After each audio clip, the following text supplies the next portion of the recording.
I thought you were American. Hey! We're recording the podcast! Shut up! Good morning to you, wherever you are, because it is Morning somewhere! for October 14th, 2025. My name is Bernie Burns, sitting right over there. She doesn't look tired at all. It's Ashley Burns. Hi, Ashley. It was a long night. I practiced the Victorian sleeping methods last night. What's the right way to tell someone they look tired? Ooh, that's a tough one. It's a tough one. Because when you say you look tired, what you're kind of implying is like you look like shit, right? Yeah, 100%. And so then it's like, but you want to acknowledge like if someone doesn't feel well, but if someone doesn't feel well, they also don't look their best. It's also right? potentially the start of that conversation of like, are you okay? It's like, yeah, I'm fine. And then, are you okay? Are you okay? Are you okay? And you're like, you I'm sure? not anymore. I was, and now I'm not. I knew it. I could tell. Yeah, like, well, it's like, are you mad? Are you mad? Are you mad? I'm gonna be mad. I knew it. I knew you were mad. Yeah. So I was up. Well, I wasn't up late. I was up very early. I was taking my dad to the airport. He's been staying with us for the last 6 months, and he is maximum allowable time. Yeah, so he is headed off home to do all of his like normal home stuff, and we're very sad about it because it's been so nice having him here, and he formed like the most amazing team with the kids. My camera roll is full of like pictures of Evie sitting on the kitchen table while he brushes her hair and puts in as many pretty little clips as she wants, which is a lot. I learned a lot. He raised two girls and knows how to do young girls' hair. And I was like a student, like watching the master. I was like, okay. Yeah, and so the kids are devastated, but he's safely off home, and I've got my second round of sleep, which is, by the way, I believe not officially sanctioned by the Apple Sleep app. So. You can't worry about that. Sleep is sleep. Even if sleep is unrecorded, it still counts as sleep. No, I actually feel okay. I feel okay. Yeah. But I do want to warn everyone that the podcast is probably going to be late like every day from now on. Like all of the on-time podcasts that we've had have been brought to you by Grandpa. Right, by all the work that he's been putting in. He's been like the superstar of this year. I told him when he was leaving, I said, I would not have been able to get done a tenth of what I got done with if he hadn't been here. So he's been the superstar, unsung hero of 2025. So well, we're singing him now. Well, yes, we are singing them now. So what's going on with you? I have a couple of notes here, a couple of things I'd like to talk about before we release you back to the world of naps. I guess I've got dumb stuff that I'm mad about. Is that a thing? Well, I got a dumb thing I'm mad about. Great, Perfect. Good. This is our theme for the day. I'm really mad at Apple. Why? Because they are rebranding Apple TV Plus. They're dropping the plus and just being Apple TV. And it seems like it's going down the HBO Max to Max back to HBO Max, and no one will ever beat that one. They're gonna like throw in like an Apple Go somewhere just to really confuse people. But it just seems like one of those. It's really dumb. First of all, I mean, I guess no one was already calling it Apple TV Plus. Would you ever refer to it as Apple TV Plus? I can throw some fuel on the fire here for you. Okay, go ahead. Well, I'm also mad because on the iPhone, the app is not called Apple TV. It's just called TV. I've right. seen It's just that. called TV because it's already on your Apple device. But it's got an Apple emoji in front of it. Yeah, but I still have to look it up. What they need to do, yeah, it's true. What they need to do is they need to like add the ability to have like some sort of emojis in app titles, because then they can be like, look, it's Apple TV. But because you can't rename it yourself, you're just stuck calling it TV. Why don't I just call it what it really is? Call it the Severance app, because that's what it is for me. No, that was Ted Lasso. That was Foundation is on there. There's a lot of that was Schmigadoon was on Apple. What? These are all past tense, right? What are you currently watching on Apple TV? Hold on, there's a good one. Slow Horses is on there. Oh, is it really? Yeah, I need to watch Slow Horses. I do. I need to watch that. But this just overall, this rebranding smacks of like some manager came in and decided they're like, I need to make my mark. Yep. And this is fun and whatever, but this is what I'm gonna do. Like, I'm gonna change this. This is gonna be my stamp. And so now we're going to rebrand this whole thing just to take the plus off. What, were they worried it was going to be confused with Disney? No one was doing that. So it's just the most unnecessary rebrand. Like, it's okay if people don't colloquially call it Apple TV Plus, if they don't refer to it like by the correct spelling and like capitalization. You don't have to, right? Well, You could, no, the plus wasn't hurting anyone. Logo rebrands are a big deal. I think it is, though, part of the marketing now because it gets you talking about the thing. Otherwise, what's the reason? It just seems like a lot of hassle. Changing the name of an actual device and a product can also lead to huge amounts of work for trademark and copyright and everything else. And packaging, you got to sunset it, everything like that. You know what I mean? So it's like, it's not a simple thing when they do it, but they seem to do it on a regular basis. Like, oh, it's just for funsies. Like, well, yeah, let's do it. Funsies. There is a show coming out on Apple TV Plus that I actually want to put on your radar. I'm not sure if it's there yet, but Is it the Laser Team series adapted from the hit motion picture? No, it's a show called Pluribus, and it's a Vince Gilligan show. Okay. Which I think Breaking Bad. you would like, right? And it's the premise of it is like there's a lady, she's a writer, and she seems to be the only person in town who's immune to like some new disease that goes around that makes people happy. Oh, that's good for a writer. So that's interesting. Okay. You know, it seems like one of those things that you would like because the twist on reality is fairly simple, right? There's like one thing that changes. People got a thing that just made them content and like satisfied and happy with their life. Yeah. Except for like one person. I'm trying to think though, when was the last time I liked something that was written about a writer? Like I liked Misery. Alan Wake? That was good. Alan Wake. I never played Alan Wake. What was Here's that, my impression of Alan Wake. You're in the rain and you have a flashlight. Is that the one where the kid dies too, or is that a different thing? Well, you're in Alan Wake. You're a writer, like that's Yeah. the whole thing. And I think it's like you're like writing. Anyway, that's I'm thinking right. of what's the other one where the kid dies? Hard Rain. What's the 13th Floor? Was that a movie where like someone goes and stays in like a haunted hotel room or something for their? Is that what that's about? I don't know. I must be avoiding all these. Do you ever see the? I'm not going to get the name right. I don't think. I think it's called Stranger Than Fiction.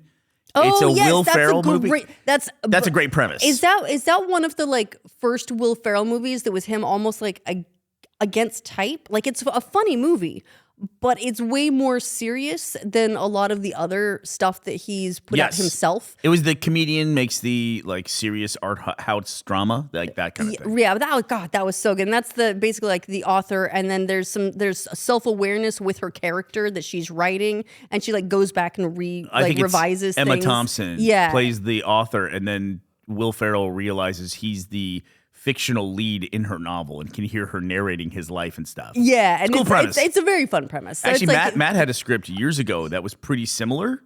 And when we saw it, I was like, ugh. And it's one of those things you worry about. Like, oh my God, this idea is similar. But now that movie's like 20 years old at this point. No, it's besides, everything is execution anyway. Yeah. And you know, what I'm hearing, by the way, is you just listing off properties about writers that you like.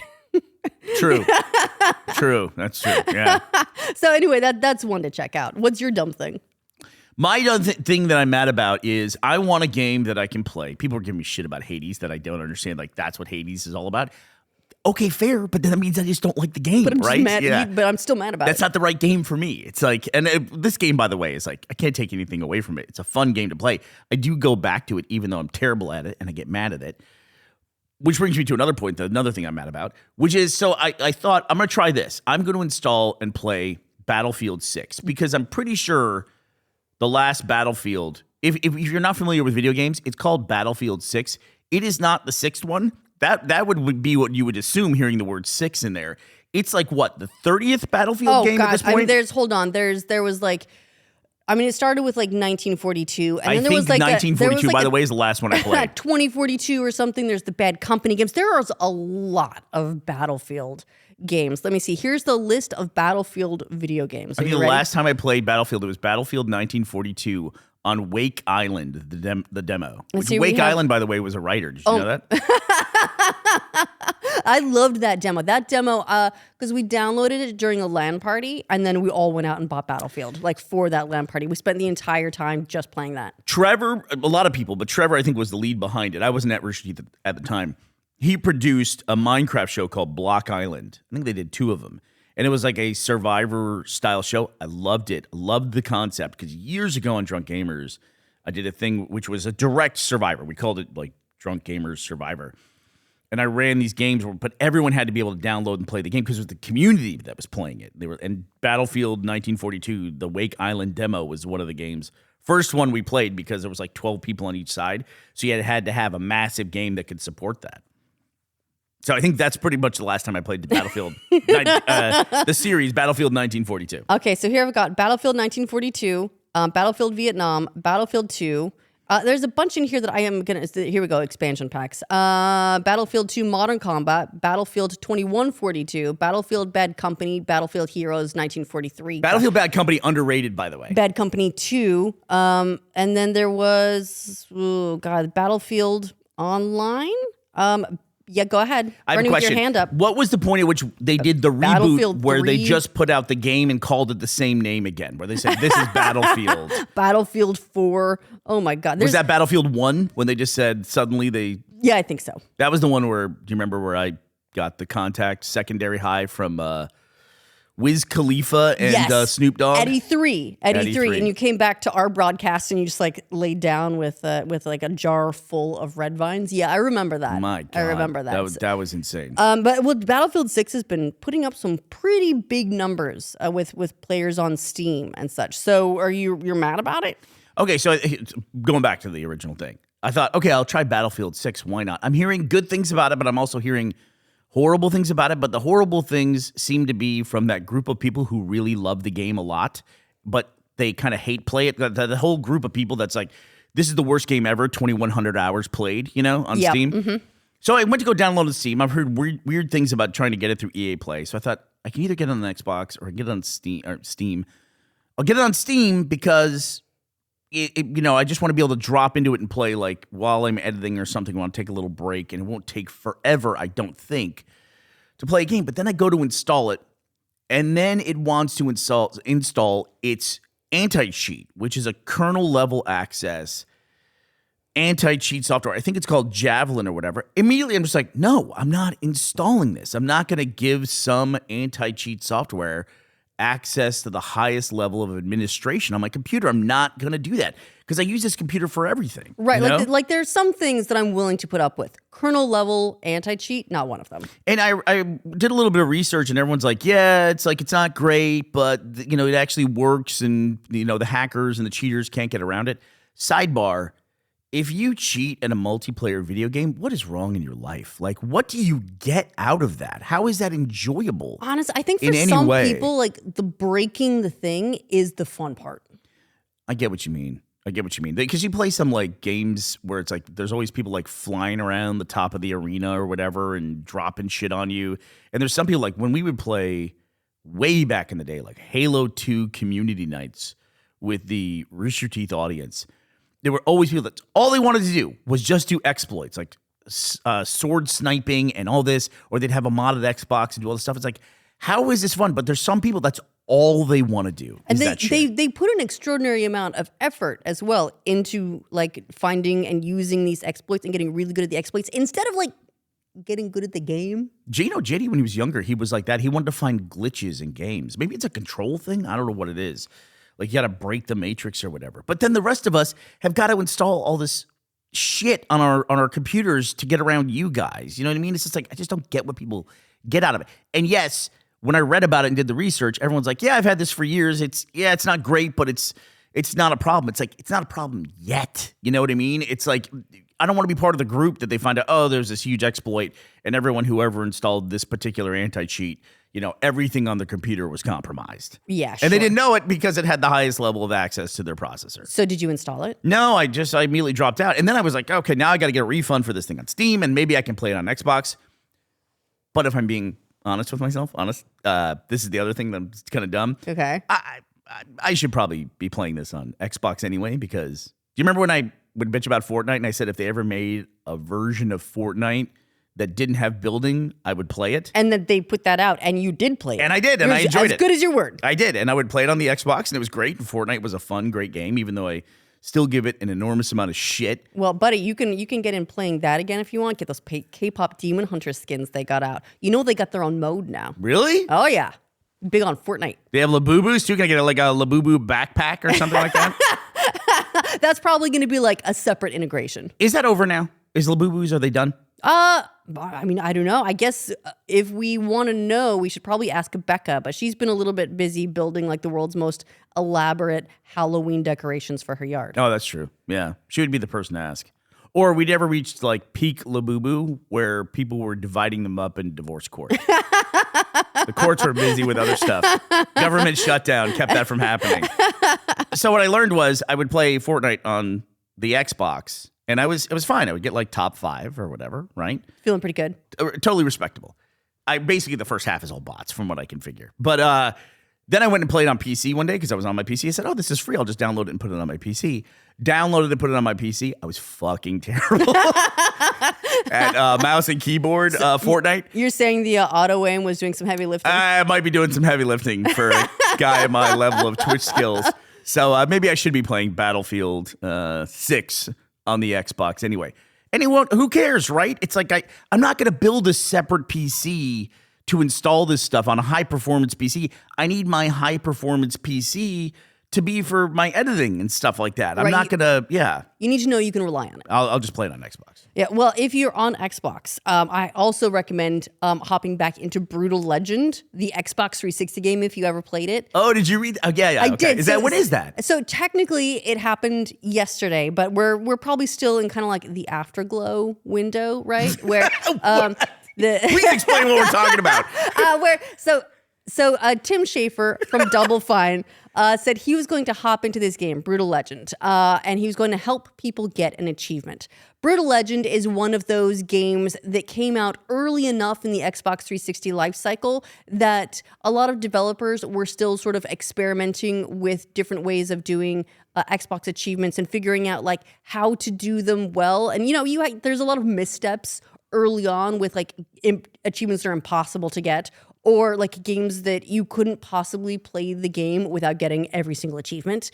And there was one in Brutal Legend. It was a viral achievement. And you got it by playing the game in multiplayer against someone who has the achievement. And it would unlock for it. It's like the STD of Xbox achievements. That's a good way to put it. And so Tim Schafer, one of the developers working on the game at Double Fine, obviously he's got the achievement. He was one of the seeds, right? So he's seeding the STD in the achievement world. He said he's going to hop on Brutal Legend for the 13th of October, yesterday, to celebrate Rocktober 13th.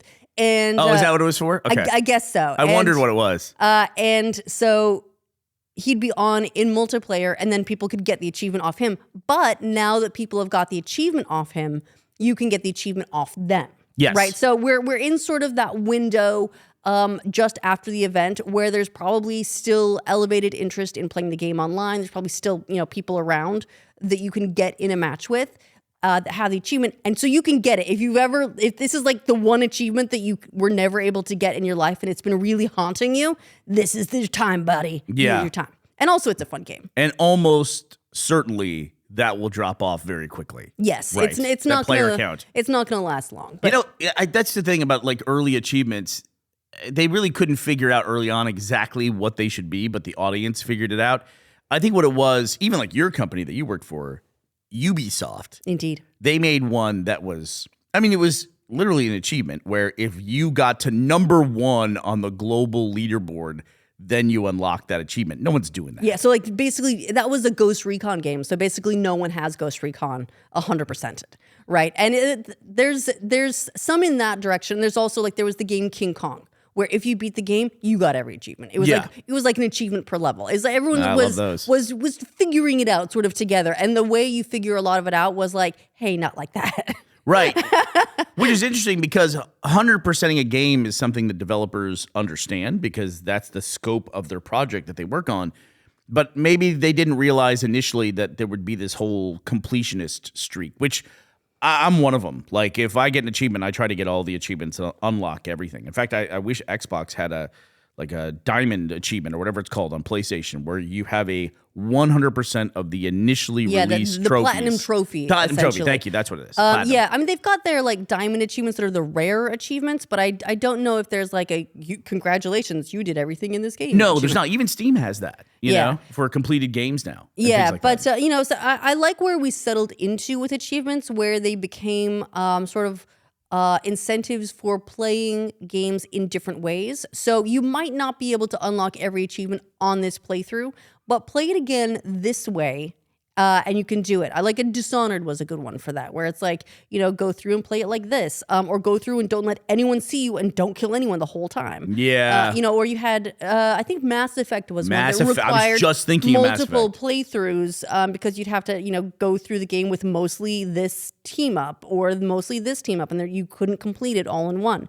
But you could complete it. Right. You could if you spent enough time doing it. It wasn't like some of the, I think NBA, one of the NBA games had one that was like play online at the same time as 1,000 other people. That's completely beyond our control. Yeah, it's like, I can't do anything about that. What am I going to do? Like go and set up like an event on Facebook? Ironically, though, that led to those kinds of things, which is why I know about it. So ironically, it did lead to more like promotion of the game itself and people talking about it, because even years later, probably when it didn't even matter, they were trying to do things like that in order to unlock that achievement. But it's cool that Tim Schafer went back. Yeah, and you know, and again, it does get us talking about Brutal Legend, which was a cool game that maybe is due for a resurgence. It was a weird game.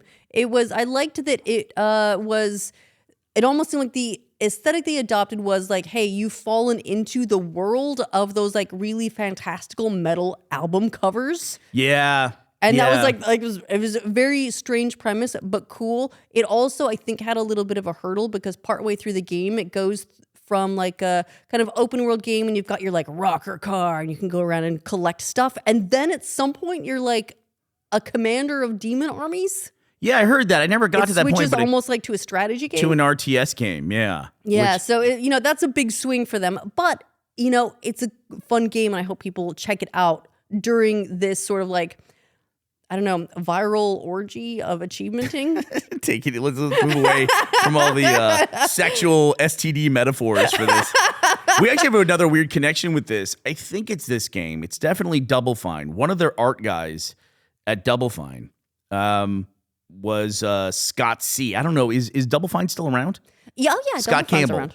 So, do you recognize the name Scott C? Wait, Scott C is in like the art on our wall? So in our house in Austin, when we lived there, we had a bunch of Scott C art, and this will be a deep cut for people who have listened to the Rooster Teeth podcast over the years.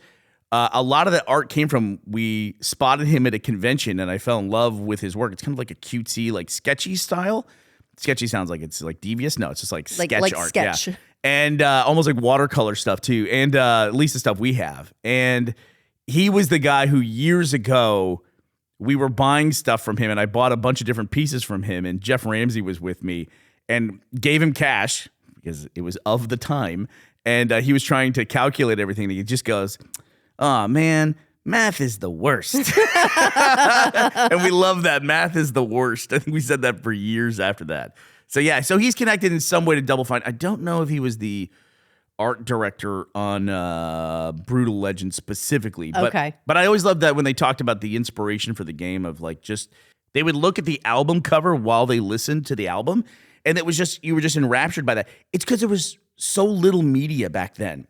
Like you would read the backs of cereal boxes and catalogs over and over again. Over and over. And would you ever, if you're sitting down eating cereal at the table and it's like, you know, get lucky through the maze or whatever, and you would like pretend that you didn't know the exact route through the maze and try to like trick your brain into doing the puzzle over again like it's fresh, even though you know the exact route because you've done it 18 times? I think I could, from memory, tell you the ingredients of Cheerios from the 80s. I'm pretty sure I could. So I related to that. The other thing I would do is I would look at concept art books. Did you ever have those? Oh, yeah. Like concept art books that they would put out about the Star Wars series or something like that. And then there were just like random sci-fi concept art books in the 80s. It was I really think we've cool. got some. Yeah, I bought some. It was like stuff that, you know, those things you see at an early age that really have an impact on your own imagination, like images that are burned into your brain and you don't realize until you encounter it years later. I bought some books on eBay that were the concept art books I looked at when I was a kid. And it's like, I was like, oh yeah, I bought it because of this image. And then I started flipping pages like, holy cow, I didn't even realize how much of this stuff I remember. Right, like it almost feels like a massage for your brain. Yeah, a little bit. Yeah, a little bit. It's like you're unlocking pathways like decades old, creaking open like a door in a dungeon somewhere. All right, Ashley, who do we have to thank for today's podcast and sending you off to your nap today? I want to say a big thank you to Samuel J. Barnes and Irina K. Thank you both so much for sponsoring this episode of our show at patreon.com/morningsomewhere and roosterteeth.com. All right, well, that does it for us today, October 14th, 2025. We will be back to talk to you tomorrow. We hope you will be here as well. Bye, everybody.